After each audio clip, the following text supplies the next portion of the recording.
Meriah Allah kita. Amin. Bapak Ibu silakan duduk. Puji Tuhan. Selamat pagi. Satu orang. Selamat pagi. Shalom. Apa kabar? Puji Tuhan. Saya ucapkan selamat hari Pentakosta buat kita semua dan juga buat Bapak Ibu yang ada di rumah. Biarlah kiranya lewat hari Pentakosta hidup kita semakin hari semakin luar biasa. Katakan amin. Sekali lagi tepuk tangan yang meribut Allah kita.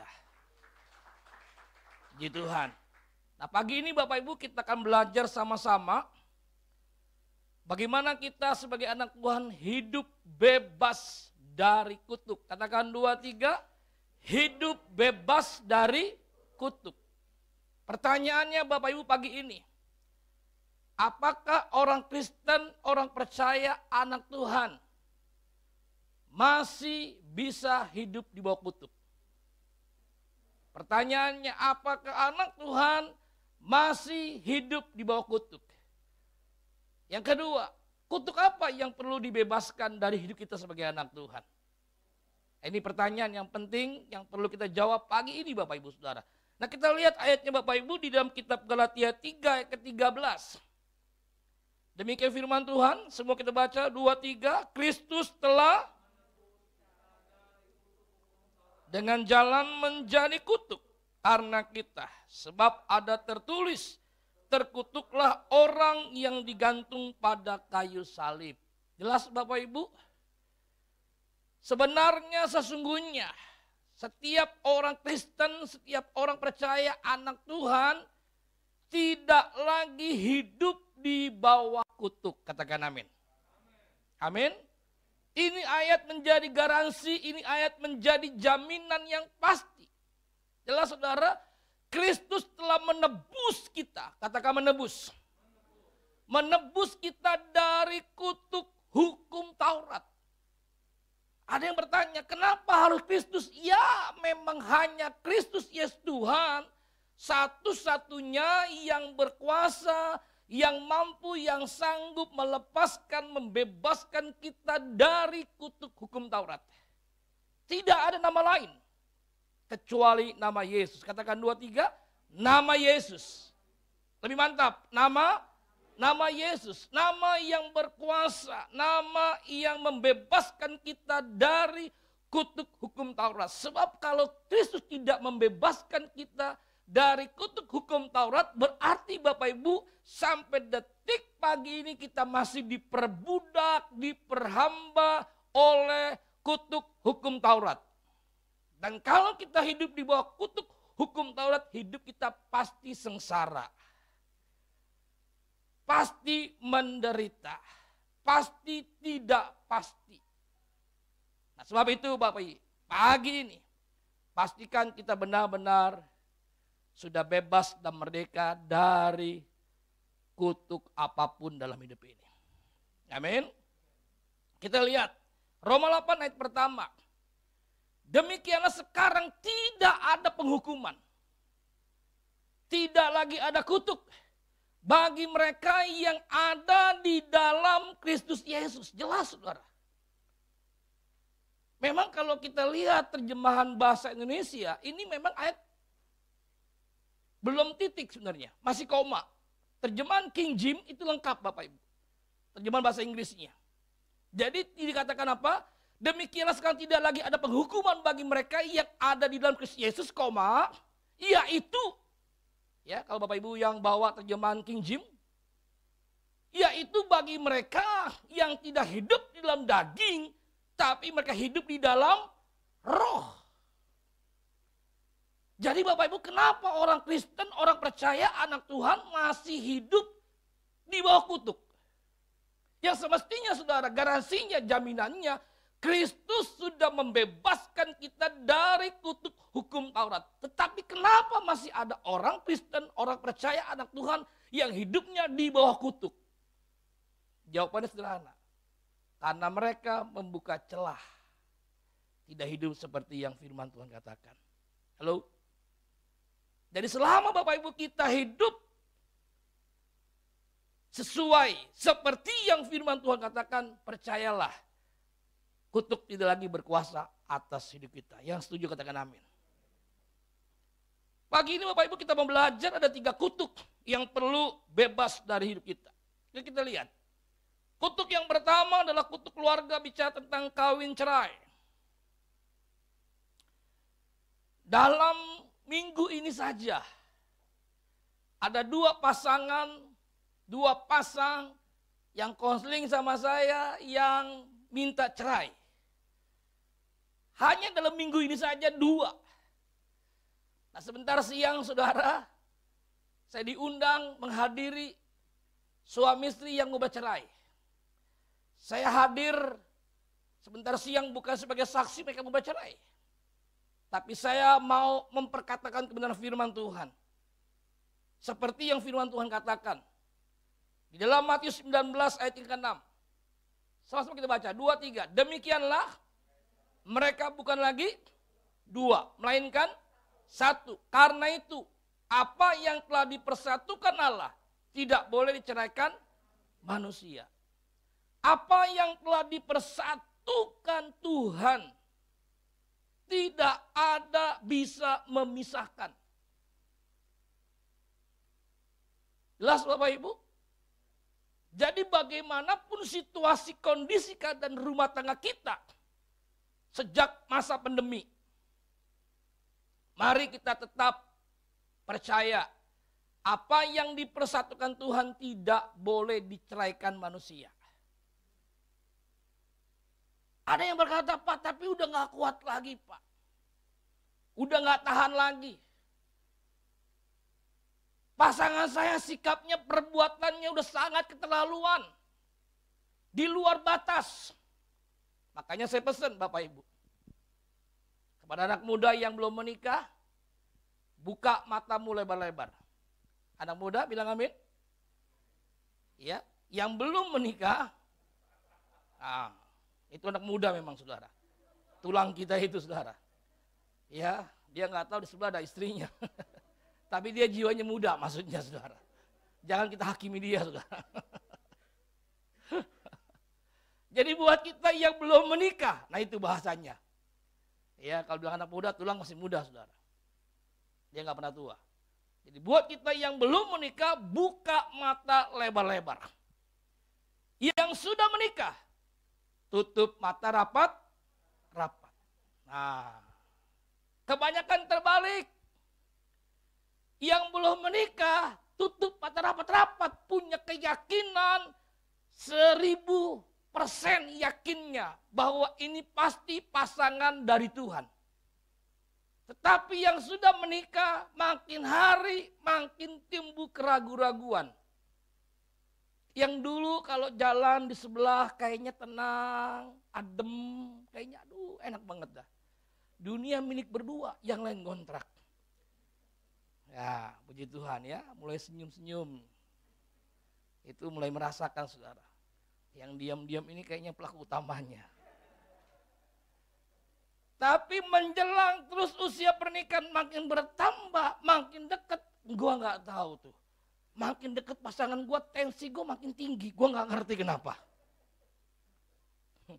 Ini perlu dibaptis ulang Pak Gembala. Ya model begini perlu dibaptis ulang. Baptisnya tekannya agak lamaan dikit. Ya kan? Hitung 1, 2. Udah help me. Yakin, help me, yakin. Baru angkat pelan-pelan. Si ada yang ngerti ketawa dulu. Ada lagi yang bilang begini Pak Pendeta Bambang. Waktu saya belum menikah jujur Pak.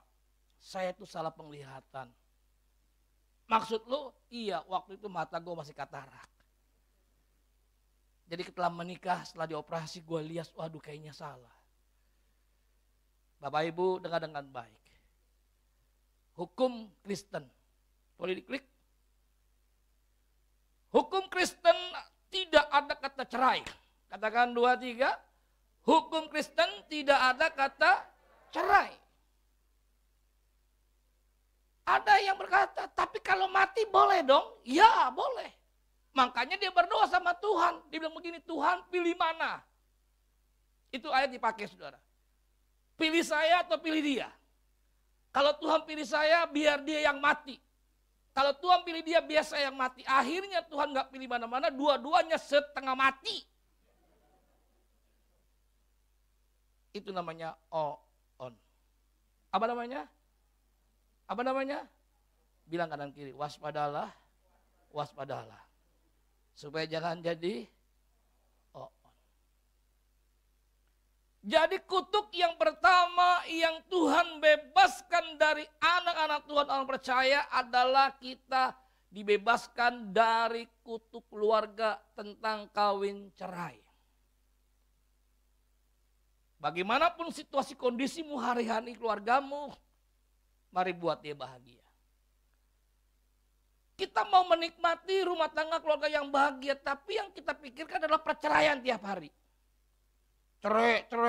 Makanya kalau nggak cerai nggak puas. Halo? Betul nggak? Nah bagaimana kita bisa bahagia? Ya kita pikirkan senantiasa harus bahagia. Yang kita tabur dengan pasangan kita adalah kebahagiaan. Ini prinsip kebenaran Bapak Ibu. Bagaimana kita bisa bahagia kalau yang kita tabur adalah perceraian. Tuntut pasangan kita. Kita minta dimengerti, kita minta dipahami. Kita berkata gini, Pak Pendeta Bambang, dia kan udah tahu sifat saya, karakter saya, maunya saya. Kita menikah puluhan tahun. Masa nggak ngerti juga? Itu namanya sombong. Bahasa aslinya lugu, lucu, dan belagu. Bapak Ibu, biarpun kita menikah puluhan tahun. Kadang-kala pasangan kita bisa salah mengerti. Betul Bapak Ibu? Yang penting begini Bapak Ibu dalam berumah tangga. Kalau kita nggak suka, jangan diem. Pasangan kita bukan Tuhan yang serba tahu. Yang pakai kedap-kedip.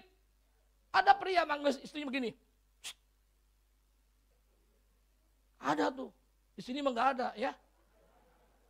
Ya maksud saya nggak ada yang ngaku.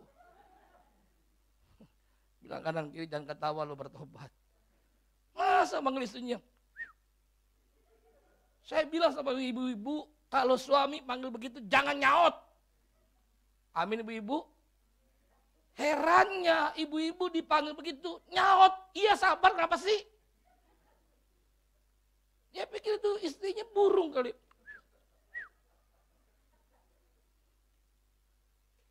Sebut namanya, panggil namanya. Sayang, yuk kita pulang. Yuk sayang, udah waktunya kita harus bangun. Kita bekerja. Kan jelas. Jangan pakai sweet-sweet dan kedap-kedip leherin goyang-goyang saudara. Emang wayang golek. Nah mari Bapak Ibu. Pagi hari ini kita mau meyakinkan bahwa pasangan yang Tuhan beri adalah pasangan yang terbaik yang dari Tuhan. Tepuk tangan buat Tuhan. Amin. Supaya rumah tangga kita bahagia, yang kita perlu tabur setiap hari adalah kebahagiaan. Terima pasangan kita apa adanya. Jangan tuntut, jangan rubah dia. Jangan bandingkan pasangan kita kepada pasangan orang lain. Lihat istri orang lain. Aduh. Istri tetangga bodinya seperti gitar Spanyol. Lihat istri di rumah, hancur. Kayak bas betot. Makanya banyak para suami perhatikan dengan baik. Ibu-ibu kalau diajak pergi mendadak, pasti nggak mau. Ya atau iya ibu-ibu? Prepare dulu, kenapa mau dandan? Cari baju aja, pusing dia pakai baju apa. Belum lagi muter-muter di depan kaca. Kenapa? Karena dia mau tampil benar-benar membuat suaminya bahagia. Nah kalau suami meyakinkan istrinya, sayang udahlah, gak perlu dandan. Udah cantik. Cantik itu bukan buat orang lain, buat diriku. Halo istri? Gak ada istri di sini, kayak suami semua saudara. Ditanya baik-baik ini berantem saudara pagi ini. Amin ibu-ibu. Gitu dong, bapak-bapak jangan bilang amin. Jadi kalau mau pernikahan kita bahagia, taburlah kebahagiaan setiap hari. Katakan 2, 3, taburlah kebahagiaan setiap hari. Maka kita akan tua ya saudara. Ya makanya ketika dua pasangan ini konseling sama saya bilang begini, masalah yang kamu hadapi itu bukan masalah yang serius, masalah yang sepele. Tapi berat Pak, udah gak tahan lagi karena Anda berjalan dalam ketidaktahuan. Pasien kami yang paling tua, suaminya 78, istrinya 72 tahun. Mereka menikah puluhan tahun gak bahagia. Dua-duanya kaya, ternyata sudah tahu kekayaan tidak membuat pasangan jadi bahagia. Ya, dalam bulan lalu atau bulan ini saudara, dikagetkan dengan salah satu orang terkaya di dunia. Bercerai. Jelas Bapak Ibu? Suami sejam bilang gini, Pak kami berantem karena kami susah, kami miskin, kami kere. No. Sumber kebahagiaan kita bukan kekayaan, bukan harta. Sumber kebahagiaan kita adalah Yesus Kristus Tuhan. Tepuk tangan buat Tuhan kita. Jadi yang pertama yang dibebaskan kita dari kutuk adalah kutuk keluarga kawin cerai. Oke, diklik lagi.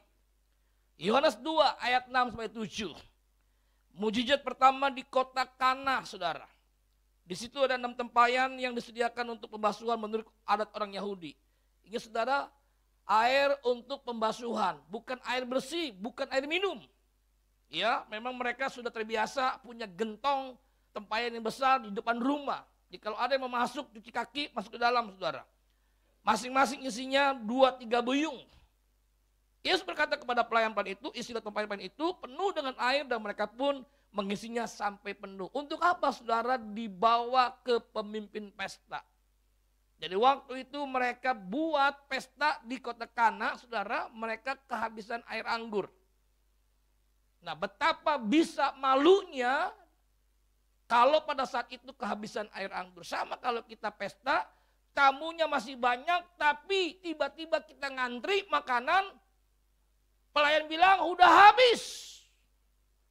Mungkin saat itu kita nggak ngedumel, cuman keki aja. Apalagi yang bilang begini, hari ini gue mau makan enak, memperbaiki gizi. Halo? Pasti kecewanya minta ampun saudara. Tapi nanti pulang akan cerita, langsung pasang status. Sekarang kan begitu saudara. Ya, mainannya sosmed. Instagram, Facebook, Telegram, apalagi saya nggak tahu saudara. Ya di YouTube. Ya apalagi hari-hari saya lihat banyak orang jadi YouTuber saudara. Yang nggak punya, nggak ngerti, bikin, buat saudara. Ya kan? Itu menghasilkan duit yang luar biasa. Orang piara buaya aja duitnya banyak. Lo lihat saudara YouTube-nya. Iya, ada yang piara ular, ada yang cuma hanya jalan-jalan, mundar-mandir. Itu duit semua saudara. Inilah kondisi keadaan yang memang hari-hari kita sedang hadapi saudara. Nah, itu mulai berkembang ceritanya. Tahu nggak keluarga si A si B? Bikin malu. Masa gue lagi ngantri, tiba-tiba makanannya habis. Nah, pada waktu itu air anggur adalah sebuah sukacita, kebanggaan buat mereka. Mereka kehabisan air anggur. Yesus hadir di tengah-tengah pesta pernikahan. Saya percaya Bapak Ibu ini bukan kebetulan, katakan amin. Sebagai anak Tuhan, hidup kita nggak ada kebetulan. Kebetulan gue menikah sama lu. Kebetulan gue ketemu sama lu. Nggak ada kebetulan saudara. Semua katakan pasti. Lebih pasti. Pasti. Amin. Jadi semua itu pasti, nggak ada mudah-mudahan, nggak ada kebetulan. Jadi Yesus hadir di situ pada hari ketiga itu sebuah kepastian. Dan mereka kehabisan air anggur. Yesus berkata apa? Tolong diisi itu air. Cedok. Bawa ke dalam pesta. Waktu mereka cedok itu air tempayan tempat cuci kaki. Tapi waktu mereka bawa ke dalam pesta, saya percaya di situ ada mujizat Tuhan terjadi. Makanya penting rumah tangga keluarga. Kalau mau bahagia, selain kita menabur kebahagiaan, kebaikan, izinkan Yesus setiap hari hadir dalam keluarga kita. Jangan sok tahu, merasa bisa, merasa hebat, merasa mampu. Berasumsi, pikir kayaknya pasangan kita bahagia.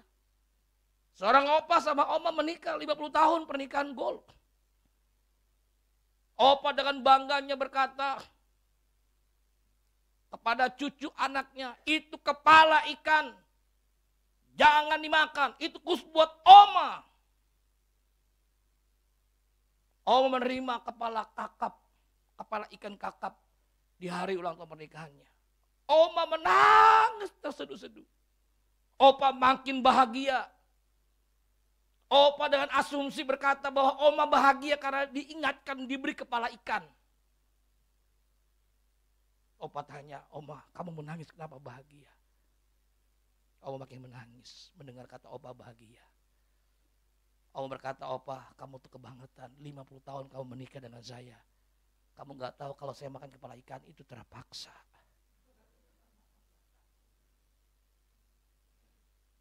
Halo, saya selalu bilang kepada istri saya, ini lagi nonton saudara, maunya apa?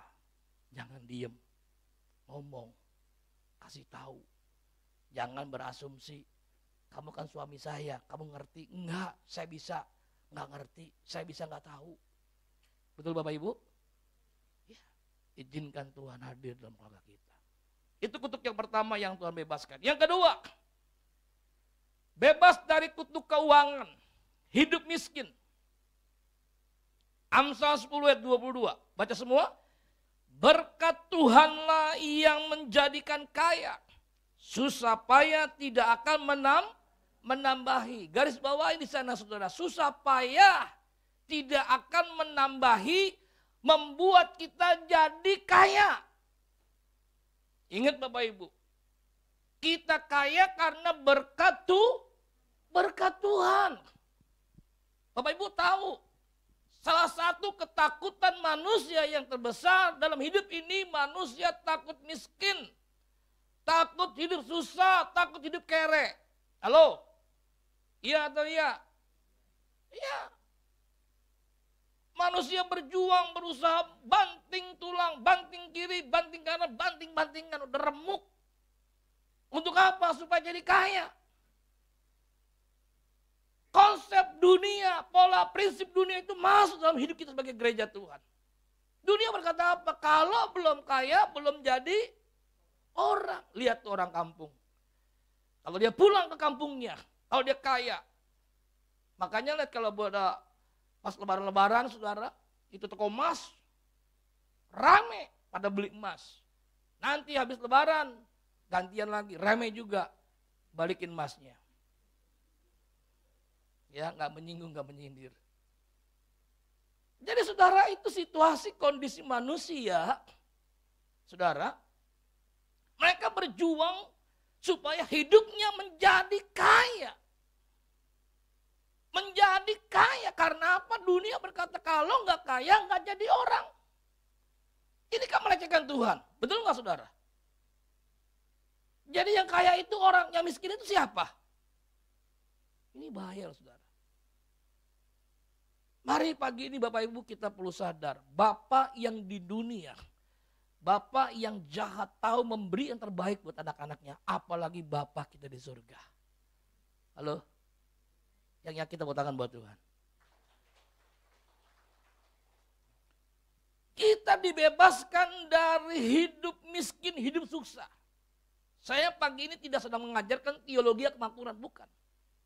Tapi saya percaya saudara, ayat ini berkat Tuhanlah yang menjadikan kita kaya. Memang kalau bicara mengenai kaya itu relatif ukurannya. Ada yang berkata 1 juta, 5 juta dia udah kaya. Tapi dia bilang belum. Ya, kembali lagi bagaimana ketika kita terima berkat Tuhan, kita bisa gak bersyukur? Halo? Amin? Itu aja. Kadangkala saudara kita selalu berkata more. Bukannya more. Kurang, terus kurang. Manusia gak akan pernah berkata cukup. Ada gak seorang karyawan waktu dikasih naik gaji sama bosnya, dia bilang gini, bos maaf, gaji saya kayaknya kebanyakan. Ada? Gak ada. Orang dikasih gaji bos yang ada utuh aja masih bilang kurang. Makanya saya suka bercanda kepada security tempat saya tinggal. Di sini gajinya gede-gede, saya bilang 5, hah? Kaget mereka bilang, kata siapa? Kata saya. Enggak Pak, nggak nyampe 5, berapa? Disebut sekian, 5, loh saya ngomong kok, maksudnya apa? 5 hari udah koma. Dia ketawa, Bukan 5 hari koma, titik.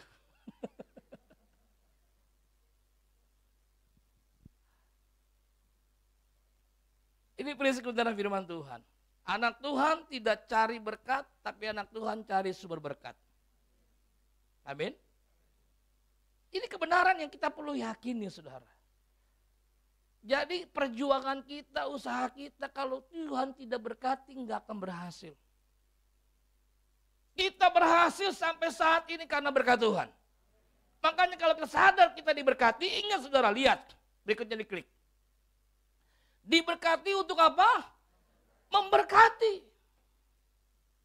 Kemarin kita meeting gereja pemimpin, evaluasi. Di masa pandemi ini ada nggak jemaat kita yang kekurangan, yang kelaparan? Jangan sampai gereja nggak tahu, kita data.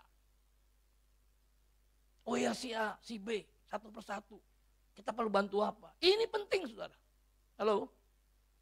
Jangan sampai saudara kita diberkati, kita makin kaya, kita makin menikmati sendiri. Akhirnya jadi lautan mati. Kenapa lautan mati? Karena dia hanya nerima. Ini hal yang sepele. Hal yang simple. Saya mau cerita kepada saudara. Ya. Setiap minggu pertama tuh saya biasa khotbah di gereja lokal. Pagi dan sore. Ya, jadi hari itu saya khotbah 4 kali. Pagi dan sore di gereja dan siangnya di luar. Nah, salah satunya adalah ibadah kremasi teman saya yang sudah 30 tahun gak ketemu saya. Gak ketemu, dia meninggal. Saya kremasiin saudara. Nah, jadi waktu ibadah kremasi itu anak saya masukkan beberapa kue dalam tas. Karena dia lapar jadi dimasukkan. Dia belum makan pagi saudara. Saya bilang masukin aja dalam tas saya. Nah diambil dia makan. Nah waktu saya sampai gereja sore saya lapar. Ya, saya tuh paling tidak kuat lapar saudara. Kenapa? Dokter bilang gak boleh lapar. Kenapa? Karena masa pertumbuhan dan sedang lucu-lucunya saudara. Serius amat langsung hakimin saya saudara.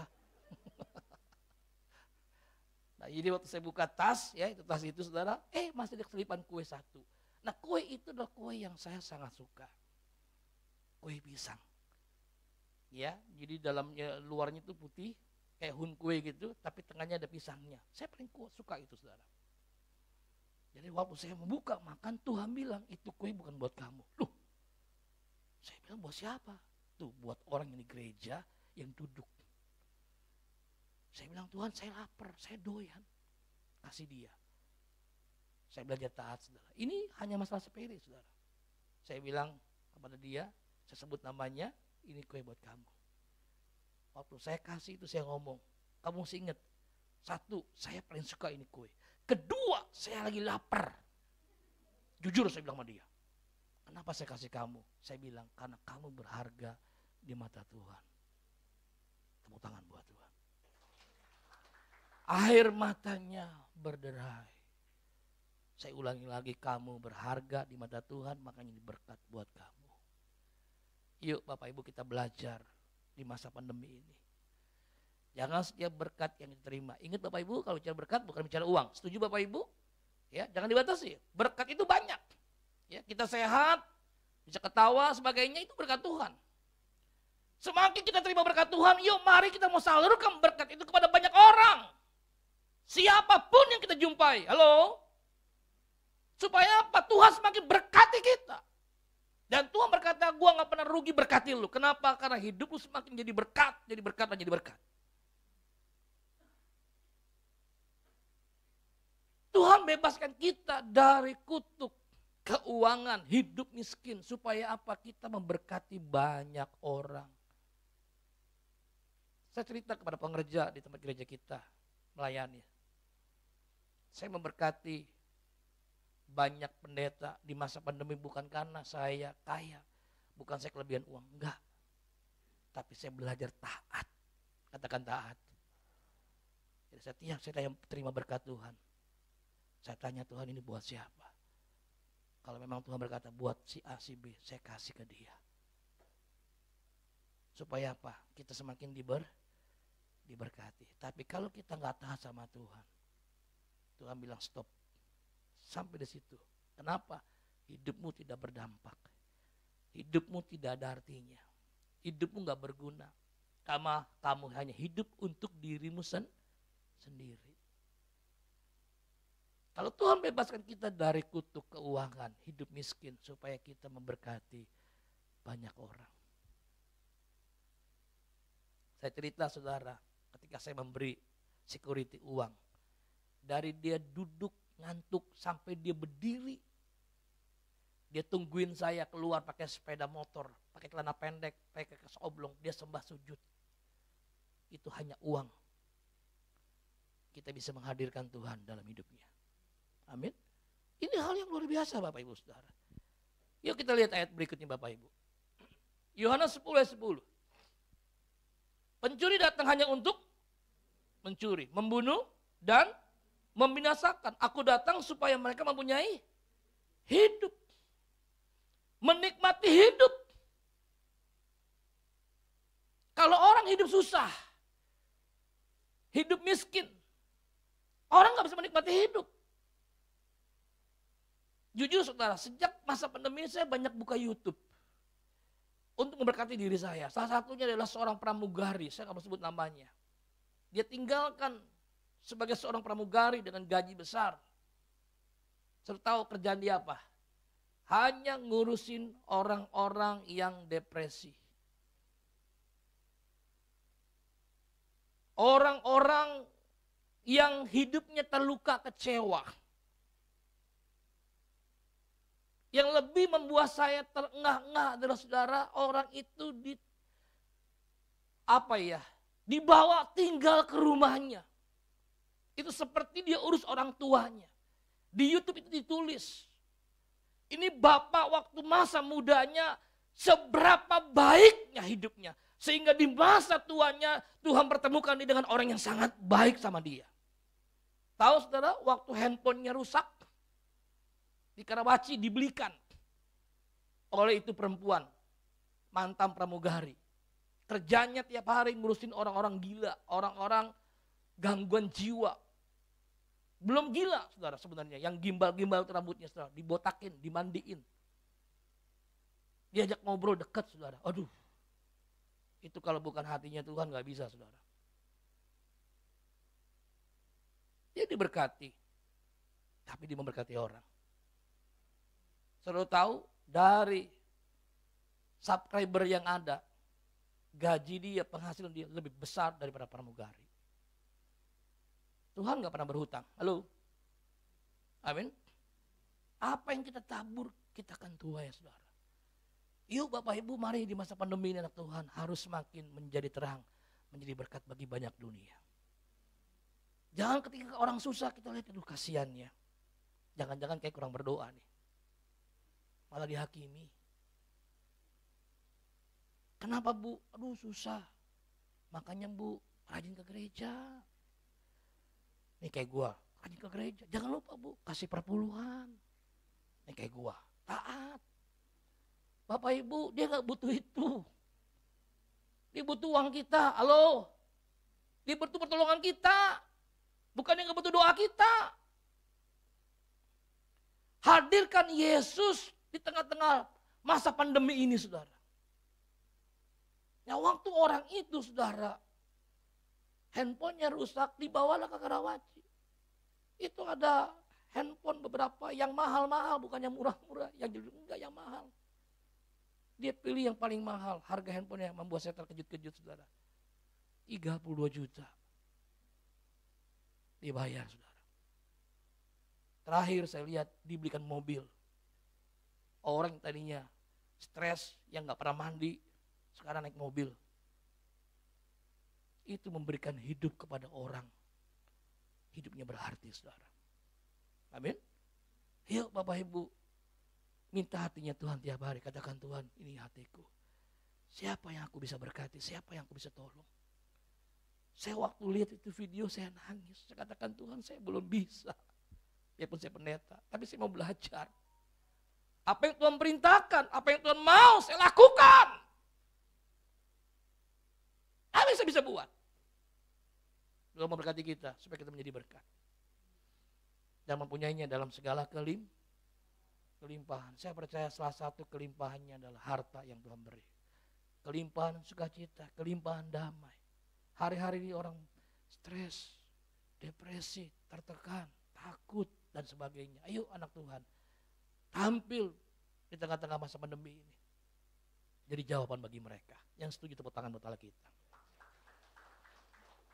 Poin yang terakhir, yang ketiga, dibebaskan dari apa? Yang pertama dari kutuk keluarga, kawin cerai. Ya, hukum Kristen tidak ada kata perceraian. Keluarga yang menikah sudah 26 tahun, 26 bercerai, kami layani bersatu kembali. Memang gak gampang. Ya, yang udah bercerai sekian belas tahun, sekian puluh tahun memang gak gampang untuk dia pulih, tapi bisa, ada mujizat Tuhan. Di kota Kana, mujizat Tuhan pertama kali, air berubah menjadi air anggur. Mereka gak makan anggur, halo. Udah kenceng ngotot, salah lagi saudara. Tuhan ampuni mereka Tuhan. Air berubah menjadi anggur. Air berubah menjadi anggur. Air berubah menjadi anggur. Mereka minum air anggur. Angkat tangan tinggi-tinggi. Ayo tangannya. Sadar. Just kidding saudara ya. Supaya gak stres. Yang kedua, dibebaskan dari kutuk keuangan. Hidup miskin. Yang ketiga, bebas dari kutuk kesehatan. Hidup dalam sakit penyakit. Yesaya 53 ayat 4. 2, 3 semua. Tetapi sesungguhnya penyakit kita lah yang ditanggungnya. Dan kesengsaraan kita yang dipikulnya. Padahal kita mengira dia kena tulah, dipukul dan ditindas Allah. Saya percaya anak Tuhan pasti hidupnya sehat. Setuju? Kenapa Tuhan sudah membebaskan kita dari kutuk sakit penyakit? Kalau ada anak Tuhan masih hidup dalam sakit penyakit, masalahnya ini saudara. Yuk kita klik. Berikutnya. Kita harus menjaga hidup sehat dengan pola hidup sehat. Nah kenapa ada anak Tuhan yang hidupnya sakit? Karena apa? Hidupnya tidak sehat. Halo? Kalau udah kerja, lupa segala-galanya. Apalagi kalau bilang deadline. Pak Pendeta gak tahu deadline sih. Siapa bilang gua gak tahu. Menghina banget saudara. Pak ini deadline. Mau gak mau mesti dikerjain. Akhirnya karena kita kecapean di depan laptop, depan komputer. Kena vertigo. Tahu vertigo? Ya kamu gak tahu. Makanya dia gak tahu. Muter. Kenapa? Kecapean, kurang tidur. Makannya terlambat. Tuh tahu, pinter. Tapi kalau udah kena deadline jadi on. Nah kita perlu sadar Bapak Ibu, tubuh kita adalah bait Allah. Setuju? Jadi apa yang kita makan itu kita pertanggungjawabkan. Saya kalau nggak bisa jaga diri saudara, hidup saya udah selesai. Saya kalau ke Medan sudah tahu dijamu, makannya enak-enak. Orang belum nyampe Medan aja udah diteleponin, Pak Pendeta, Boksu mau makan apa? Belum nyampe. Iya dipesenin dulu, di order dulu. Duren. Tuh, satu ginian. Ini bener. Apa namanya tempat itu? Tampa atau apa namanya? Kayak Tupperware. Segini gedenya. Dalamnya duren semua. Duren Aceh. Waktu saya buka, waduh Tuhan, kuatkanlah hamba-Mu. Betul? Saya makan 2-3 biji, sisanya bawa pulang Jakarta. Loh itu kan buat gua. Betul nggak? Jangan makan semua, serakah itu namanya. Orang Betawi bilang maruk. Nyampe Jakarta bagi. Coba kalau saya makan di Palembang, di Kalimantan, di mana aja. Tapi kalau ke Bangka, waduh makannya babi panggang. Hauco secinping. Enak gila. Makan secukupnya. Udah tahu tuh. Babi panggang itu kolesterol. Di Cilacap itu daerah Banyumas. Ada babi panggang hanya ada malam minggu. Ya, sekali-kali boleh kita ke sana rombongan. Tapi sekali aja. Kalau sering-sering merusak mata pencarian. Itu adanya hanya malam minggu. Yang beli itu orang-orang pakai mobil. Nah, saya khotbah di daerah dekat sana wilayah Banyumas. Ya. Jadi mereka bilang, "Ayo Pak Bambang mumpung di sini. Tapi besok minggu kan saya mau khotbah." Ya sebentar aja lah gitu. Ya udah datang lah pengen tahu. Ya, setengah jam nyampe. Waktu saya lihatin ya Tuhan ini babi, benar-benar asli babi, Saudara. Ya. Itu wanginya benar-benar sampai nembus ke ubun-ubun. Saya bilang begini sama teman-teman, yuk kita berdoa. Supaya babi panggang ini berubah menjadi non kolesterol. Yang mau makan itu laki-laki bilang, yes! Nah, kamu paling kenceng teriaknya, berdoa. Dia berdoa. Dengan polos, Tuhan terima kasih buat babi panggang yang sudah tersedia. Kuduskan, sucikan menjadi kekuatan tubuh kami dan tidak menjadi kolesterol. Kita setengah mati nahan ketawa, Saudara. Saking kita ingat ketemu Tuhan, kita gak bisa ketawa. Coba kalau manusia ketawa meledak. Haleluya, amin, kita meledak ketawa. Saya bilang, kawan, gak mungkin lah babi ini bisa non kolesterol. Selama dimakan pasti kolesterol, kecuali diendus-endus. Itu pasti non kolesterol. Tahu diendus-endus. Hari Pentakosta bukan bicara Roh Kudus, bicara makanan, babi panggang. Ampuni kami Tuhan. Di Pekalongan, Saudara.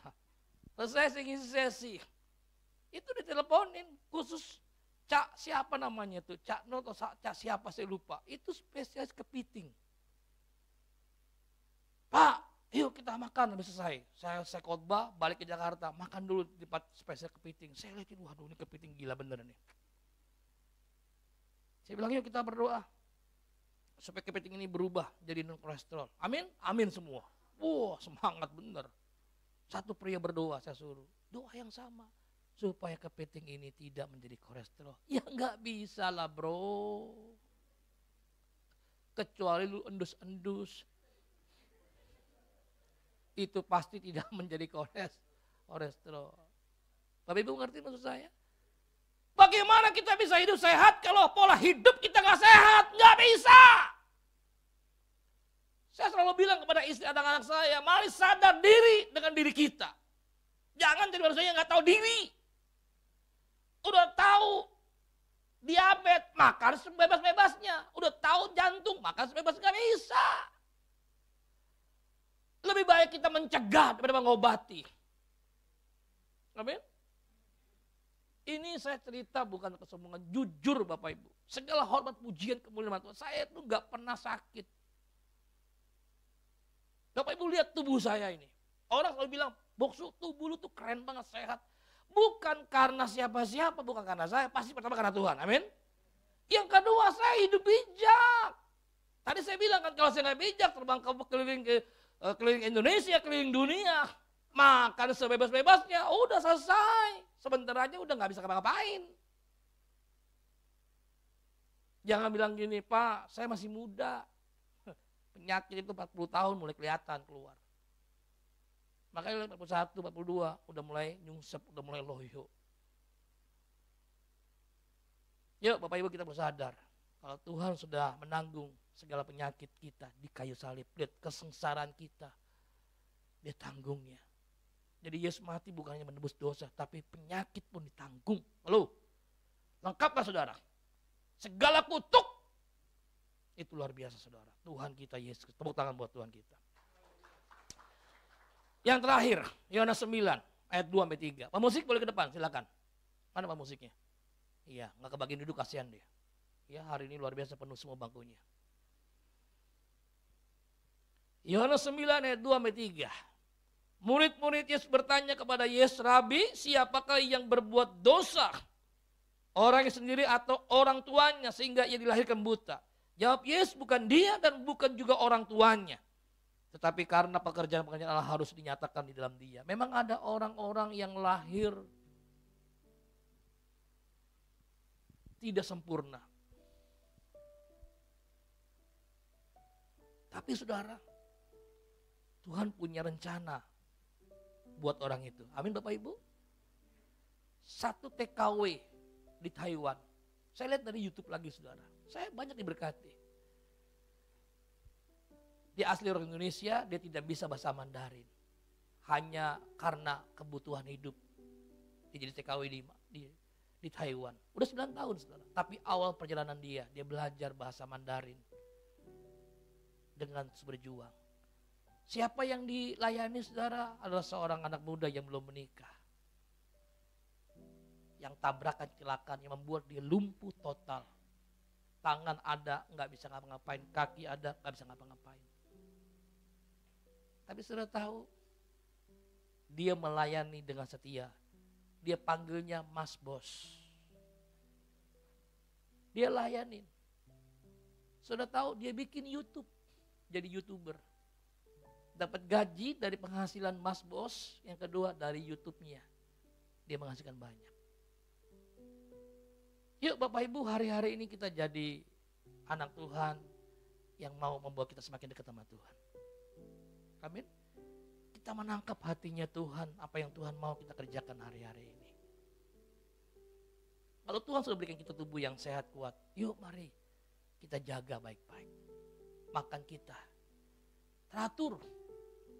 Ya, saya makan pagi sarapan, makanya ada namanya breakfast. Ya, makan siang. Kadang-kadang ada orang bilang, Pak, saya nggak bisa makan pagi. Makan pagi saya kunang-kunang, lemas, itu pasti ada yang nggak beres. Betul saudara. Saya makan pagi biasa sarapan. Makan siang, sore. Sejak pandemi saya makan terakhir 4:30, jam 4. Udah gak makan lagi. Lapar gak? Lapar. Saya gak bohong. Tapi sekarang udah mulai terbiasa, terpola. Makanya berat badan saya gak bertambah. Makin menyusut. Orang bilang, Box lu makin ganteng, puji Tuhan. Amin. Iya. Tapi senyum lu kayak menghina gua, saudara. Ampuni mereka Tuhan. Yuk pagi ini Bapak Ibu datang sama Tuhan. Yuk kita berdiri. Kita mau bersyukur sama Tuhan. Mari pejamkan matamu. Taruh kedua tanganmu di dadamu. Biarlah firman yang kita dengar pagi hari ini boleh memberkati setiap kita. Di hari Pentakosta kita tidak lagi hidup di bawah kutuk. Di mana Roh Kudus memenuhi hidup kita. Roh Kudus menuntun, memimpin hidup kita. Dibebaskan dari kutuk keluarga. Kutuk kawin cerai. Tidak lagi ada kata perceraian. Ucapkan tiap hari kata bahagia. Saya pasti bahagia. Tidak lagi ada kutuk keuangan, hidup di bawah garis kemiskinan. Kalau Bapa yang jahat memberi yang terbaik, apalagi Bapa di surga. Berkat Tuhanlah Ia menjadikan kita kaya. Kalau kita kaya diberkati Tuhan, ingat supaya kita memberkati banyak orang. Siapa yang kita perlu bantu hari-hari ini? Supaya kita semakin menjadi berkat dan diberkati Tuhan. Dibebaskan dari kutuk kesehatan, tidak lagi hidup dalam sakit penyakit. Dengan prinsip pola hidup sehat, menjaga gaya hidup sehat. Jangan sampai kita mau sehat tapi kita gak pernah menjaga kesehatan. Makan gak teratur, tidur gak teratur, kerja gak teratur, semuanya sesuka-sukanya. Ingat saudara, penyakit datang gak tiba-tiba. Terjadi penumpukan. Kalau kita udah sakit dengan baik, segala mimpi kita, kerinduan kita itu gak menjadi kenyataan. Kalau kita sehat sampai pagi hari ini, kita bersyukur sama Tuhan. Haleluya. Oh. Haleluya.